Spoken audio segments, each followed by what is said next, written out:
First of all, Euphrasia, I just wanted to say how timely it was that you brought this issue up because it's an issue that I struggle with as well. Not only picking a major, but trying to come to understand what my relationship with cannabis is, because I do have a relationship with cannabis. And,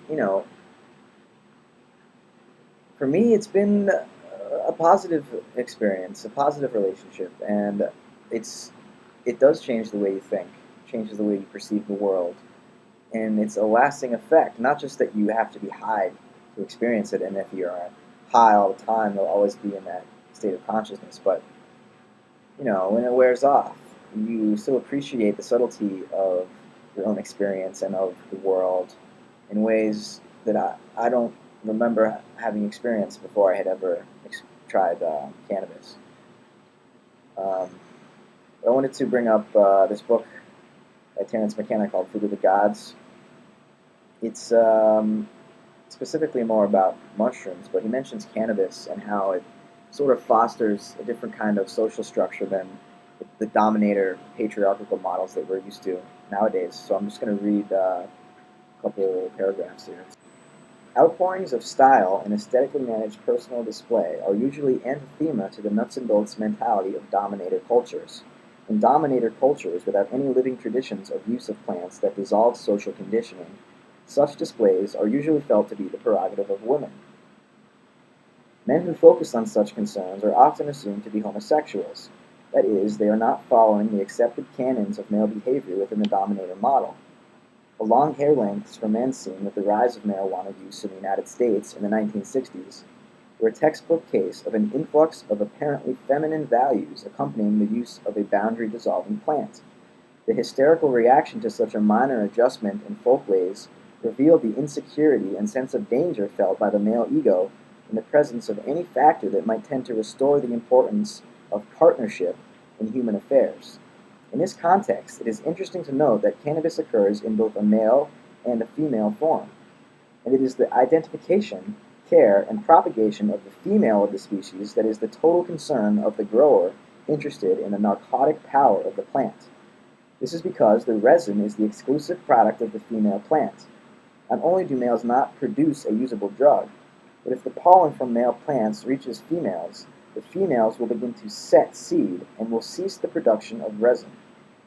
It is thus a happy kind of coincidence that the subjective effects of ingesting cannabis and the care and attention needed to produce a good resin strain both conspire to accentuate values that are oriented toward honoring and preserving the feminine. Of all the pandemic plant intoxicants inhabiting the earth, cannabis is second only to mushrooms in its promotion of the social values and sensory ratios that typified the original partnership societies. How else are we to explain the unrelenting persecution of cannabis use in the face of overwhelming evidence that, of all the intoxicants ever used, cannabis is among the most benign? Its social consequences are negligible compared with those of alcohol. Cannabis is anathema to the dominator culture because it deconditions or decouples users from accepted values.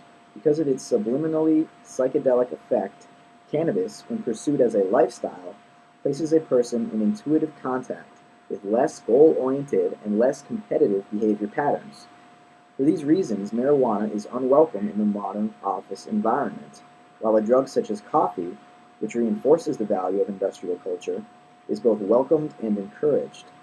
Cannabis use is correctly sensed as heretical and deeply disloyal to the values of male dominance and stratified hierarchy. Legalization of marijuana is thus a complex issue, since it involves legitimating a social factor that might ameliorate or even modify ego-dominant values. Legalization and taxation of cannabis would provide a tax base that could help clean up the national deficit. Instead, we continue to hurl millions of dollars into marijuana eradication, a policy that creates suspicion and a permanent criminal class in communities that are otherwise among the most law-abiding in the country. As indicated, society's contempt for the cannabis user is a thinly disguised contempt for the values of community and the feminine. How else to explain the media's need to endlessly repudiate the psychedelic drug use and the underground social experiments of the 60s. The fear that the flower children engendered is in the establishment becomes understandable and analyzed in the light of the idea that what confronted the establishment was an outbreak of genderless partnership thinking based on a diminished sense of self-importance. So cannabis is one of those tools of transformation. Um, and there's lots of argument. I've seen some yogis and Zen masters and Buddhist teachers say that you have to meditate, and if you don't meditate, you're never going to realize your true state of being. And I think that is a leftover of, or it's a carryover from these Eastern traditions that are they're very world denying, and they're aesthetic. It's not aesthetic, ascetic, as in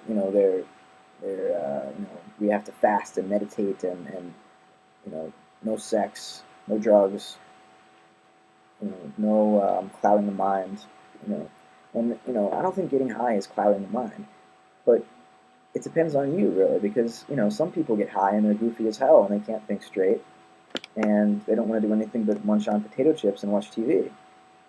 And I don't know why that happens to some people, whereas for me, if I get high, all of a sudden there's a flood of ideas, a flood of associations, and I have to write, or I have to speak and have a discussion with somebody, or be creative in some way because there's just so much going on. Why that's different among different people, I don't know.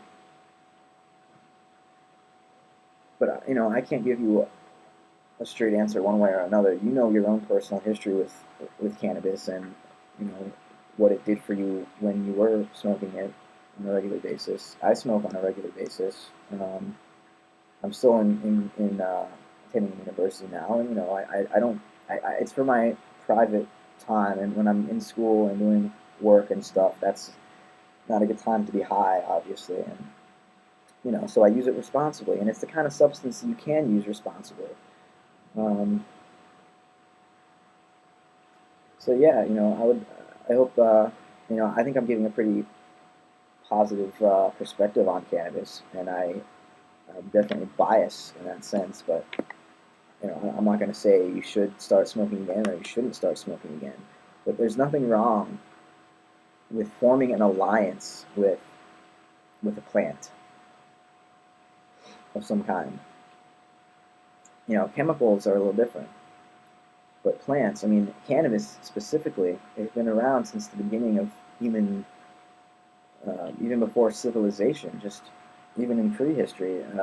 The hemp plant was one of the first to be cultivated, and it's evolved in this symbiotic relationship with almost every culture across the entire planet. And for us modern people to want to continue that symbiosis, I don't see how that is in any way unnatural. But again, it's up to you. It's a very personal decision that each individual has to make for themselves. But hopefully that helped.